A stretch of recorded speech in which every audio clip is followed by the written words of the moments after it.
जैसे कि किस क्या पढ़ना है आगे, क्या गोल रखना है 11th 12th वाले स्टूडेंट आगे 10th से। तो ये तो एक है गोल, जैसे साइंटिस्ट बनने के लिए। अब जैसे कोरोना वैक्सीन आया तो उसका तो था सार्स वैक्सीन से था, तो वो सार्स फिर कोरोना बना। मतलब सार्स में वाला वायरस ही म्यूटेशन कर कर हर साल कुछ न कुछ नया वेरिएंट वाला वायरस बनता है।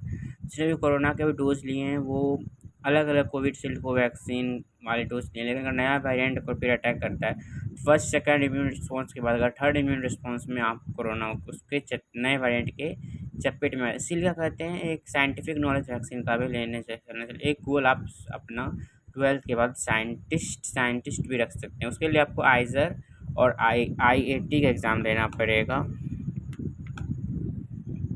उसके लिए आपको आइजर, इसको IIT होता है, आइजर एप्टीट्यूड टेस्ट।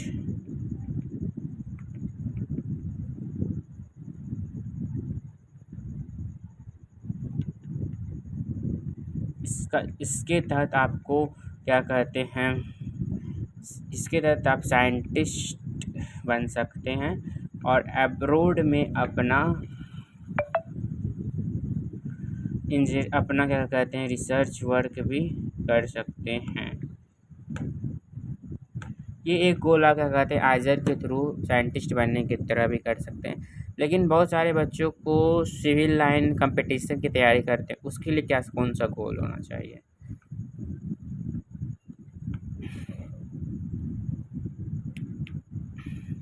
बहुत सारे बच्चे जो सिविल लाइन की तैयारी करते हैं उन सब के लिए, उनके लिए क्या कहते हैं SSC CGL होता है, SSC CGL staff selection committee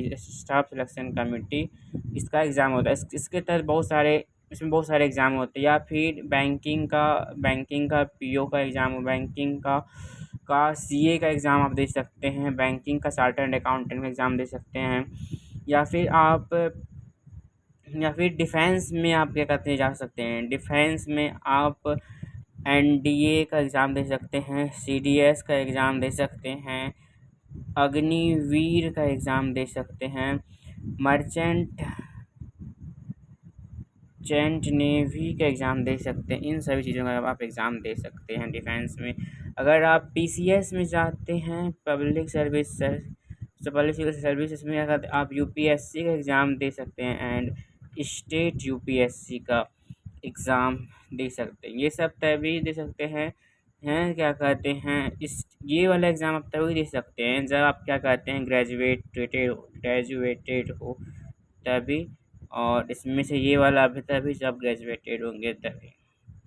और ऐसे अगर टीचर के लिए कोई क्या कहते हैं BA करने के बाद, B.Ed करने के बाद आगे फिर CTET करता है, फिर CTET से कोई टीचिंग लाइन में भी चले जा सकता है।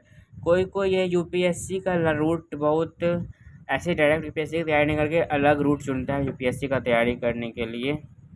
तो उसके लिए आप सबसे पहले जो 10th में जो जितना भी आप स्कोर करें, कम से कम 10th में आप अच्छा मार्क्स लाते हैं, थोड़ा अच्छा लगता है, कम से कम 85% आपको मिनिमम रहना चाहिए ताकि आप सब एग्ज़ाम दे सके, हर एक कम्पिटेटिव एग्ज़ाम के लिए आप प्रीफर हो सके। ऐसे अभी क्राइटेरिया तो है 60 से लेकर के 75% तक के लिए। तो 10th में ये रहना चाहिए। तो अब इसके लिए आपको 10th में 70, और उसके बाद अब 12th में आप जो भी चीज़ लेते हैं, एक होता है साइंस में PCM PCB। आप ज़रूरी नहीं कि PCM वाला इंजीनियर बनेगा, PCB वाला डॉक्टर बनेगा और PCM वाला इंजीनियर, ज़रूरी नहीं। जिसको जो मन देने का वो दे सकता है। अब एक क्रॉस लिंक है और ये दोनों का मिक्सचर होता है आइजर IIT एग्ज़ाम, जो कि बनता है बाल के चल के वो एक क्या कहते हैं साइंटिस्ट बन जाता है। वो आइजर का एग्ज़ाम वो आप दे सकते हैं ऐसे करके। अब जो क्या कहते हैं जो बच्चा उसका 12th में आर्ट्स रखा है वो तो BA जो है BA करेगा, BA के बाद B.Ed के बाद CTET के बाद गवर्नमेंट टीचर, वो इस तरह से अपना कैरियर हासिल कर सकता है। और जो बच्चा क्या कहते हैं ये यूजी का सीयूटी के तहत अपना पढ़ाई स्टार्ट किया, सीयूटी एग्ज़ाम दे करके सीयूटी यूजी के तहत, तो वो बीए करे, बीए या फिर बीएससी या फिर बी कौन वैसे पहले बैचलर्स का डिग्री ले, उसके बाद यहाँ पे पीजी का एग्ज़ाम दे करके वही सीयूटी का, यहाँ पे फिर वो मास्टर्स का डिग्री ले,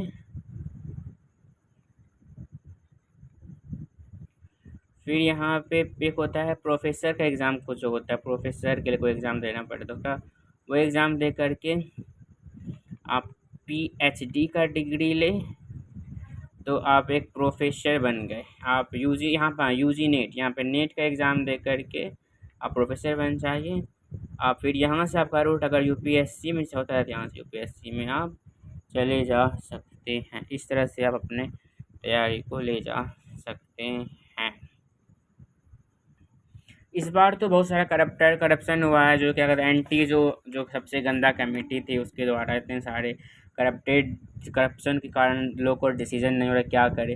तो बेहतर ये है कि अभी आप कुछ भी हो जाए, लेकिन ड्रॉप नहीं लेना है किसी को। ड्रॉप किसी को भी नहीं लेना। कोई 1 साल बहुत इंपॉर्टेंट होता है, 1 ईयर बहुत इंपॉर्टेंट होता है, 1 वीक 1 ईयर बहुत इंपॉर्टेंट होता है आपके लाइफ के लिए। आप 1 साल पीछे क्यों होना चाह रहे हैं सबसे, आप 1 साल आगे हो जाइए सबसे। ड्रॉप नहीं लेना, जो भी कॉलेज मिले हल्का चलेबुल मिल जाए, लेकिन जो कॉलेज लेना है, या फिर कॉलेज नहीं तो कहीं ना कहीं से अपना क्या कहते हैं बैचलर्स डिग्री अर्न करना है। साल को बर्बाद नहीं करना है, उसके साथ ही पढ़ाई करना है। बैचलर्स भी आपका चलते रहे और कंपटीशन का भी तैयारी चलते, ताकि आपको अच्छा सा गाइडेंस, वो फ्लो ऑफ पैथ चल जाए। क्योंकि बहुत सारे बच्चों को यही इसी चीज़ से क्या कहते हैं मेंटल डिसऑर्डर, मेंटली अटैच होते हैं फोकस से। उसका फोकस सिर्फ एम से रहता है। जब वो एम से जब क्या कहते हैं उसका माइंड जब वो एम को गेट नहीं कर पाता तो माइंड डिसमेंटल हो जाता है और डिसफोकस हो जाता है, और various type of disorder, dismantle feeling mind में इफेक्ट करता है। और न्यूरॉन ट्रांसमीटर का कमी के कारण माइंड अपना फंक्शन वेलबींग से नहीं करते हैं, जिसके कारण बहुत सारे डिसऑर्डर, डिप्रेशन, ओसीडी, बीबैप, पीवीडी एंड मैनी मोर। इसका तरीका होता है CBT therapy and many more. बहुत सारा इस पे टॉपिक पर हम बात करेंगे। न्यूरोसर्जन, जो न्यूरोलॉजिस्ट, न्यूरोसर्जन या फिर साइकोलॉजी ये होंगे वो, कि मैंने पढ़ा है, इसको अच्छा लगता है, मैंने सब बुक को पढ़ा हुआ इसीलिए। और यही होता है। और गार्जियन को भी उसके ड्रीम पे कभी भी प्रेशर नहीं करना चाहिए। गार्जियन को ऐसे ये कहना चाहिए कि तुमको ये करना है करो, नहीं करना है मत करो। ज़िंदगी में अब भी अगर आजकल कुछ भी है करने के लिए, आजकल जॉब करने के लिए कुछ भी यहाँ पे अवेलेबल है। छोटा मोटा काम करो उसमें भी रुपया का कुछ भी है। कम से कम एक टीचर तो तुम बन ही सकते हो, कुछ भी उतना जो पढ़ा लिखा है। गांव के घर के बच्चे को पढ़ा लिखा करके कि महीना का 5 से 10 हज़ार तो कमा ही सकते हो, कुछ भी कर सकते हो उतना। अब आज के ज़माने में खर्चा पानी के लिए सोचना नहीं, क्योंकि आपको क्या कि कौन कौन प्रकार का किस्म का जॉब निकल चुका है। आईटी सेक्टर इतना डेवलप कर चुका है, जिसकी वजह से मतलब कि आपको अगर किसी में भी जॉब हासिल नहीं लगे ना, तो आप क्या कहते हैं आईटी सेक्टर में जॉब हासिल जरूर लग जाएगा। आईटी सेक्टर, इंफ्रास्ट्रक्चर यानी कि इंफॉर्मेशन टेक्नोलॉजी, इसमें तो आपको जॉब लगना बहुत मतलब इसमें जॉब आपको लग सकता है। इसके लिए आप क्या करिए, अपने कोई भी कंप्यूटर कोर्स ज्वाइन कर लीजिए। कंप्यूटर कोर्स अभी जो कोर्स फेमस में चला हुआ है ADCA, ये कंप्यूटर कोर्स को ज्वाइन कीजिए, सर्टिफिकेट लीजिए। और बैचलर्स करने के बाद ये बैचलर्स करने के बाद ये सर्टिफिकेट दिखा करके कहीं पे भी आप क्या कहते हैं एज ए ऑफिस गर्ल और बॉय के रूप में काम कर, और मंथली आपको सैलरी यहाँ पे 25,000 रुपया मिलेगी। दोस्तों आपको करने के लिए बहुत ऑप्शन है, ऐसे माइंड को नहीं डाइवर्ट करना है कि कुछ नहीं बन सकते ये वो 9-17, ओके। ऑप्शंस बहुत हैं, कुछ सब कुछ होते हैं, सब कुछ करते हैं। जैसे कि मैंने यहाँ पे क्या करते हैं, अभी मैंने अपने ग्रेजुएशन की पढ़ाई के लिए ग्रेजुएशन का बुक खोल लिया। अभी लेकिन हल्का यूपीएससी का भी क्या कहते हैं साइंटिस्ट बैठ के हल्का सा जनरल नॉलेज के लिए हल्का सा कर लिया। और थोड़ा सा पेंटिंग भी करता हूँ, थोड़ा सा रिसर्च भी करता हूँ। ये रिसर्च पैड है, इस पर कुछ रिसर्च करता हूँ। अभी टाइम कितना और बस समय देख लिया। और नीचे इस डायरी में कुछ लिखता हूँ, सब कुछ करता हूँ। उधर मेरा बेड, इधर लाइट है, इधर से लाइट जा रहा है। और कभी कभी कुछ अपना रिसर्च को पब्लिश करना, प्रेजेंटेशन करना है तो उसमें प्रेजेंट करता हूँ। तो इस तरह से अपने होम डेकोर कीजिए और पढ़ाई को अच्छा से कीजिए। और जब आप पढ़ने बैठे तो माइंड को हमेशा फ्री रखिए, नहीं कि माइंड में थाउजेंड्स ऑफ थॉट्स आपके माइंड पे अटैक है। माइंड को जितना काम रखने से रखेंगे आपके माइंड उतना ही आप स्ट्रांग बनाएगी। और आपने किसी का क्या करता है कुछ नहीं सोचा, सबसे अच्छा अष्टांग योग कीजिए। वो भागवत गीता वाले गीता में बताऊंगा अष्टांग योग कैसे, तो वो कीजिए। मैं और मेडिटेशन, मेडिटेशन तो आपको लगभग हर बार करना है जिससे कि आपको सब कुछ अच्छा से हो सके। तो ठीक है, तो good night, okay bye, thank you, Radhe Radhe, जय श्रीमद् भागवत गीता, जय श्री गणेश।